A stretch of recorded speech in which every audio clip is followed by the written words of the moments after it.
Continuing, healing is the one ability which everyone can develop and must develop if he is to be healed. You see? You see why? Because it's all a singularity. So if you want to be healed, you've got to be a healing presence. Again, healing is the one ability which everyone can develop and must develop if he is to be healed. Healing is the Holy Spirit's form of communication. And the only one he knows. Why is that? Because it's the Holy Spirit's function to bring you back into your right mind. It's the Holy Spirit's function to disclose to you that it is your right mind. It is your right mind's purpose to bring you back into full awareness of it so that you may be wholly, W-H-O-L-L-Y, sane.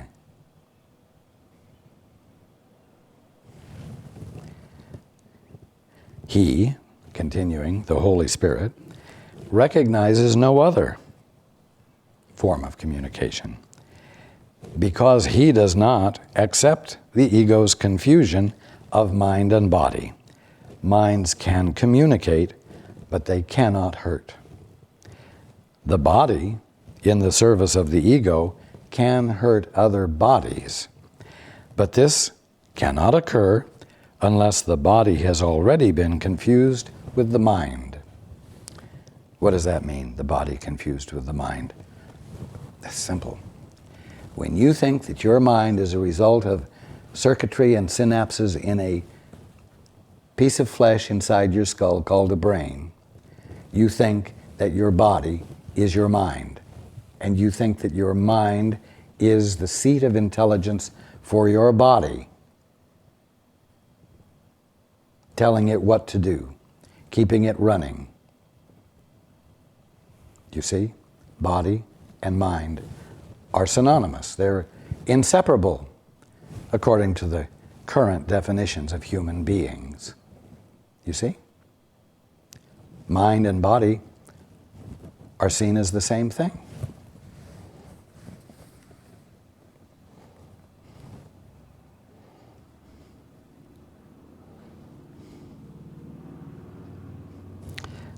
Again, the body in the service of the ego.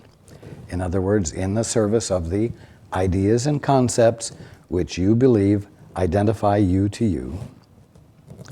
The body in the service of the ego can hurt other bodies, but this cannot occur unless the body has already been confused with the mind. This fact, too, can be used either for healing or for magic. But you must remember that magic is always the belief that healing is harmful.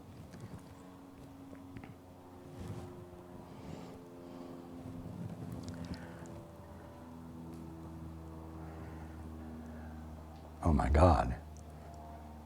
If I have a real healing, if I have a sudden shift of perception, if a miracle happens to me, and I suddenly see things as they are, and my life is transformed, my body is transformed, everybody will be able to see that I'm divine. And that will utterly ruin my life.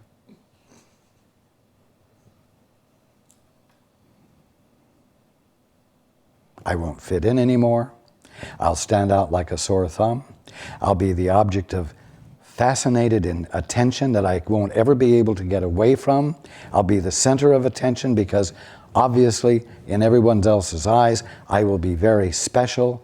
Oh my God, don't let this happen to me. I don't want real healing. I'd rather have magic. I'd rather have a potion, a medication, a system of thought do it for me. So that nobody ever thinks that my own clarity of mind, my own singularity of mind, might be responsible for healing and transformation.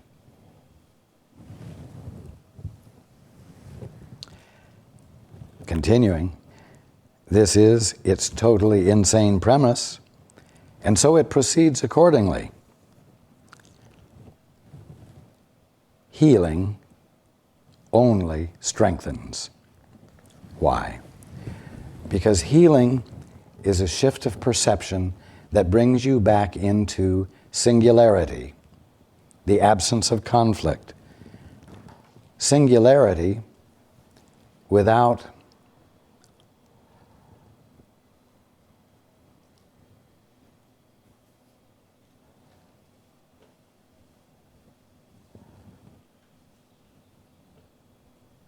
parts that aren't functioning well together is another description of integrity, isn't it? That which is integrated. Healing only strengthens. You might say healing only integrates. Healing only uncovers singularity. Magic always tries to weaken. Why? Because it's always making one thing responsible for another. This against that, this for that.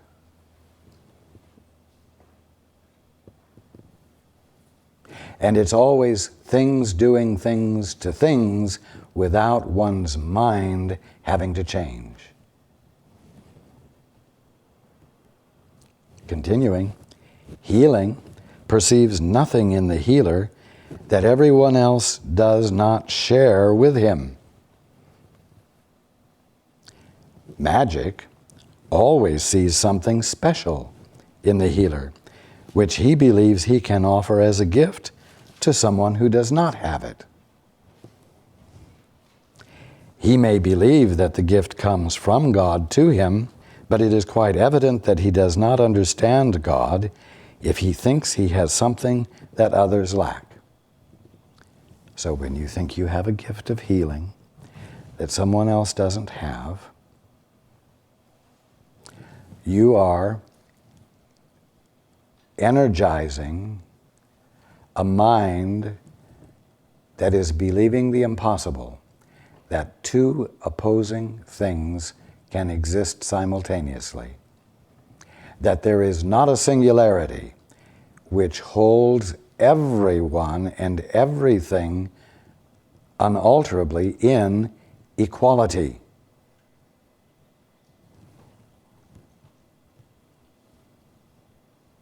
Continuing, you might well ask then why some healing can result from this kind of thinking. And there is a reason for this.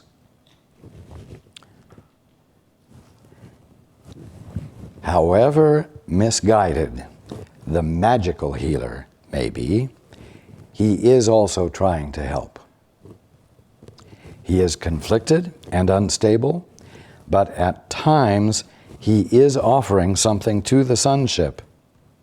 And the only thing the sonship can accept is healing. In other words, because you are the Christ,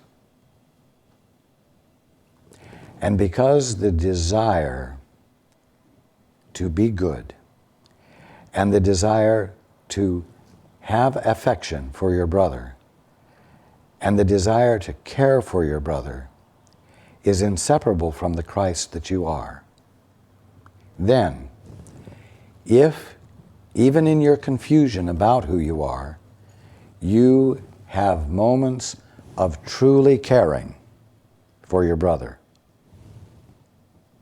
even though at the same time you think you have a talent given to you by God that your brother doesn't have,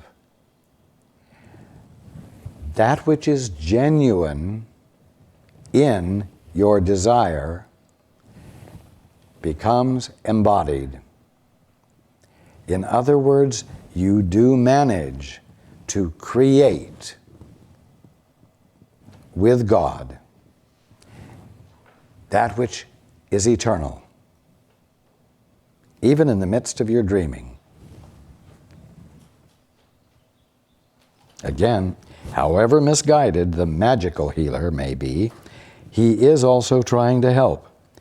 He is conflicted and unstable, but at times he is offering something to the sonship, and the only thing the sonship can accept is healing. When the so-called healing works, then, the impulse to help and to be helped have coincided.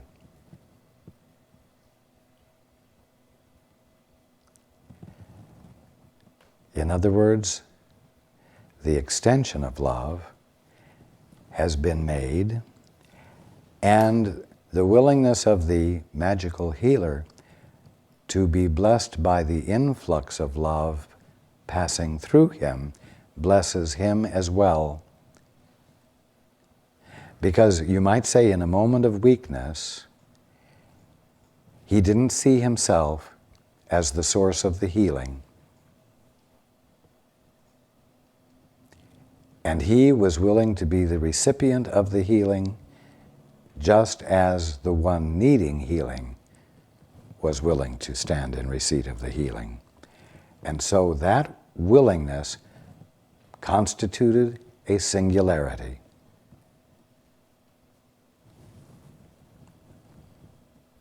Continuing, this is coincidental. Coincidental. And the magical healer might say it was a fluke.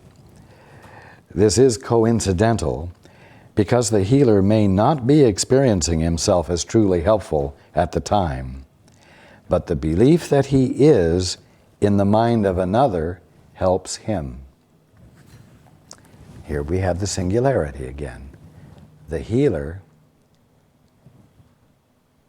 may not think that he's being truly helpful, but the one that he's extending the help to sees the healer as an agent for change, as being helpful. And so the one being healed, seeing the healer as helpful, is seeing something true about the healer.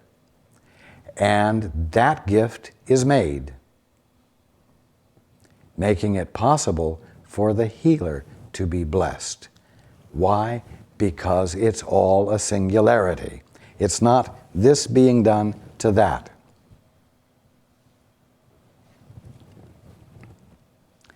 It's a wholeness, always.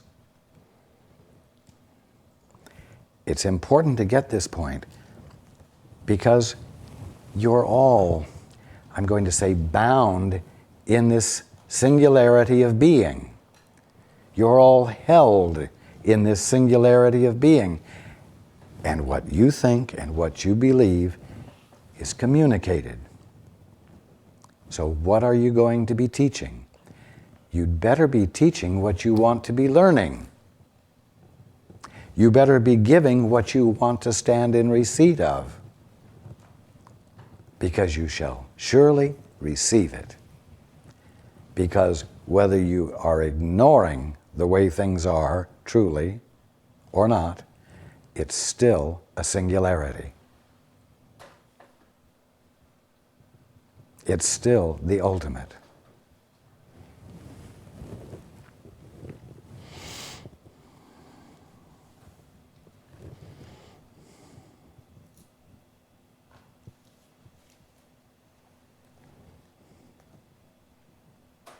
Continuing, the Holy Spirit, that which is nothing more than your right mind, does not work by chance, and healing that is of Him always works. Unless the healer always heals by Him, meaning the Holy Spirit, the results will vary. Yet healing itself is consistence, since only consistence is conflict-free, and only the conflict-free are whole, or are a singularity. By accepting exceptions and acknowledging that he can sometimes heal and sometimes not, the healer is obviously accepting inconsistency. He is therefore in conflict and teaching conflict. You could say he is therefore inconsistent and teaching inconsistency. Can anything of God not be for all and for always? Love is incapable of any exceptions.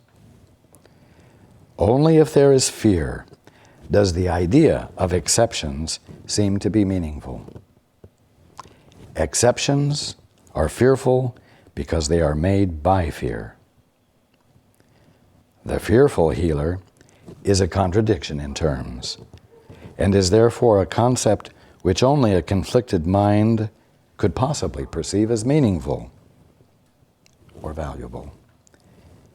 Fear does not gladden, healing does.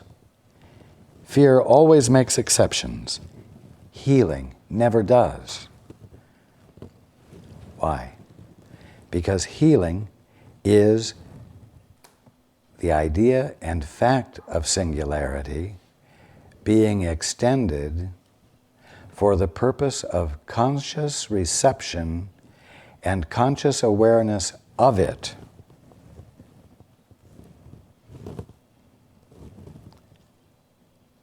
And what is singular has no variations, no exceptions. Fear produces dissociation because it induces separation. Healing always produces harmony because it proceeds from integration. There it is again, integration. The coming into conscious awareness of the singularity of being that is all-inclusive.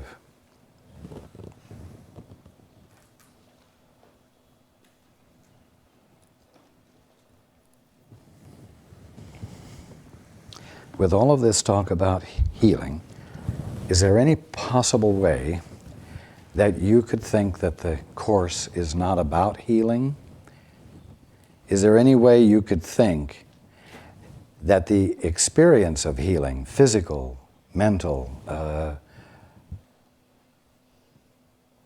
the healing of a brother or a sister, by virtue of your going within and listening for the voice for truth, is there any way you could think that healing is not inseparable from the truth that we're talking about? And that somehow you could experience a blissful state of mind in which the need for healing didn't disappear, but you were no longer bothered by it, where you were at peace with your infirmity. Is it conceivable to you that such a thing is what the Course is talking about? I hope not. Continuing, healing is predictable because it can be counted on. That's like saying awakening is inevitable. It's predictable because it is inevitable.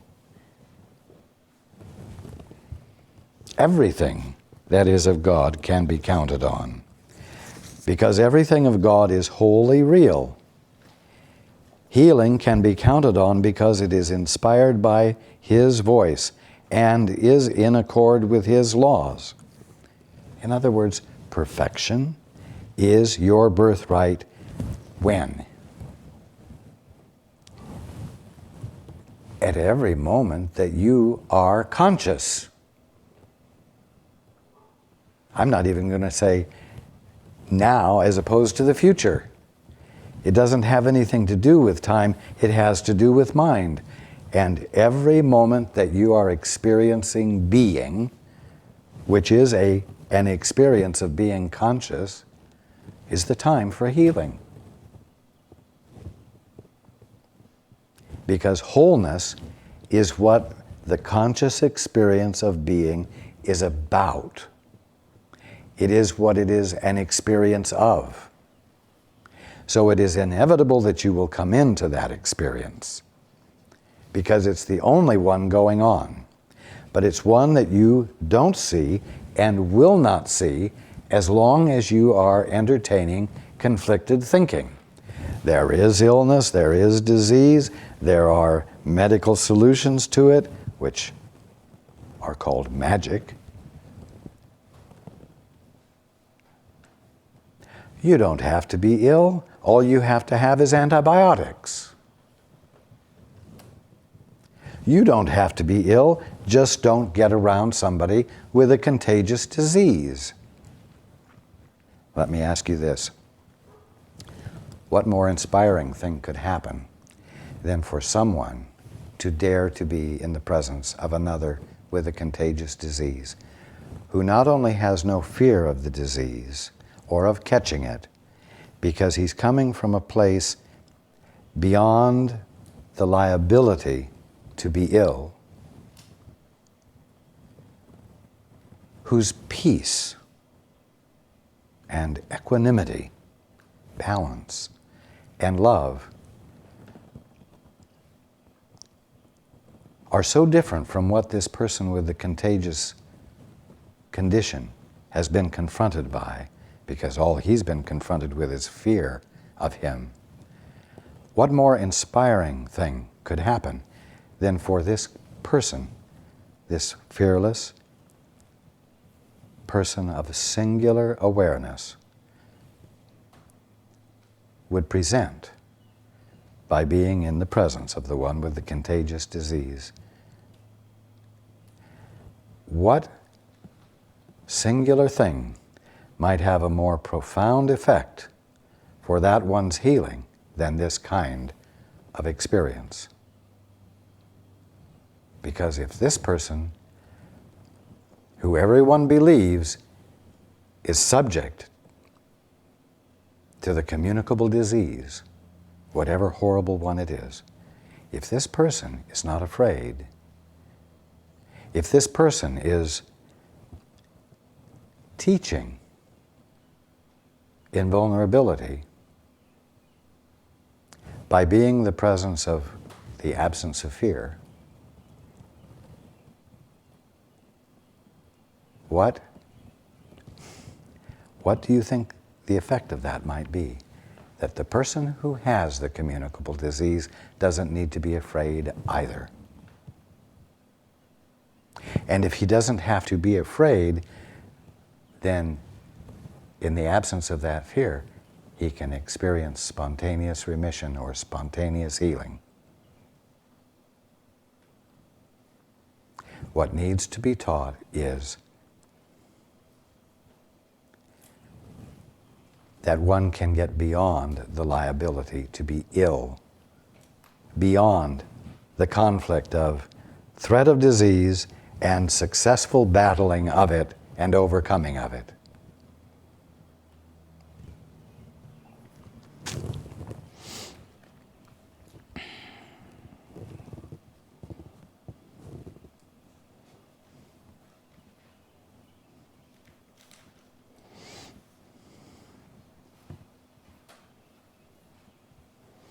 Again, healing can be counted on because it is inspired by His voice, God's, and is in accord with His laws. Yet if healing is consistent, it cannot be inconsistently understood. Understanding means consistence because God means consistence.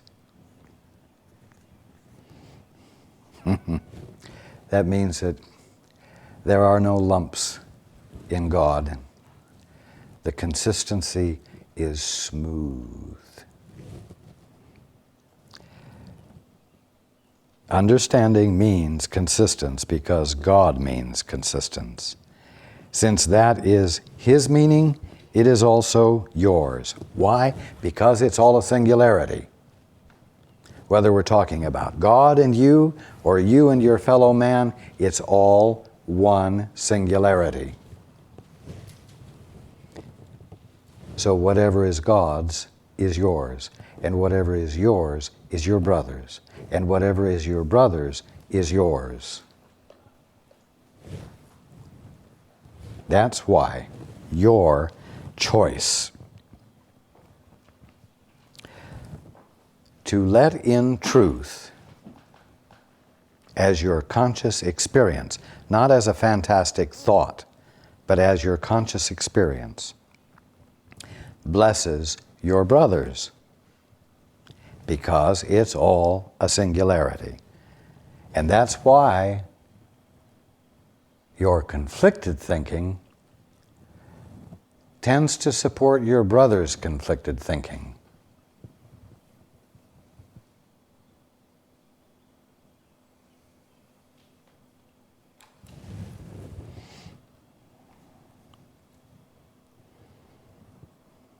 Again, since that is His, God's meaning, it is also yours. Your meaning cannot be out of accord with His, because your whole meaning and your only meaning comes from His and is like His.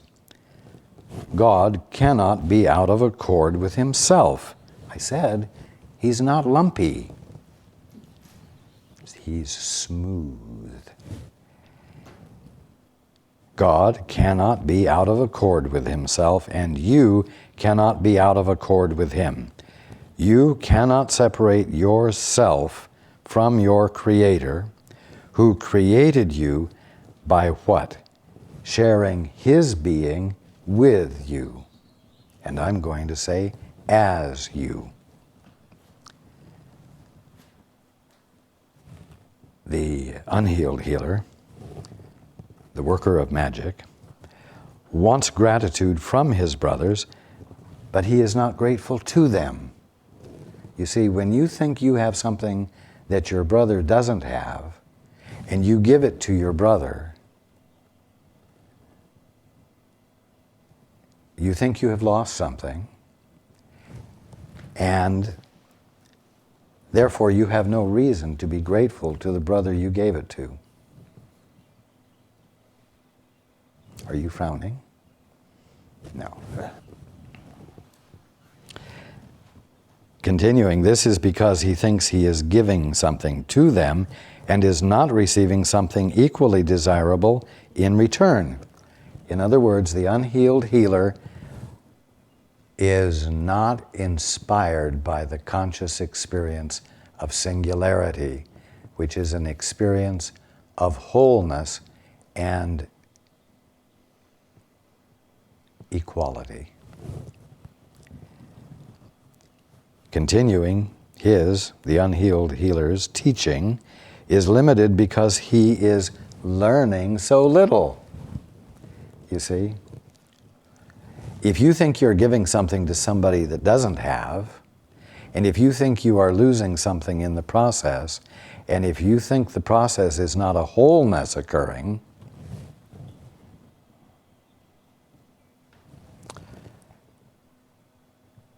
it's impossible to think that you're standing in a position of receiving anything in return. And so you won't see your act of giving as something you can stand in receipt of.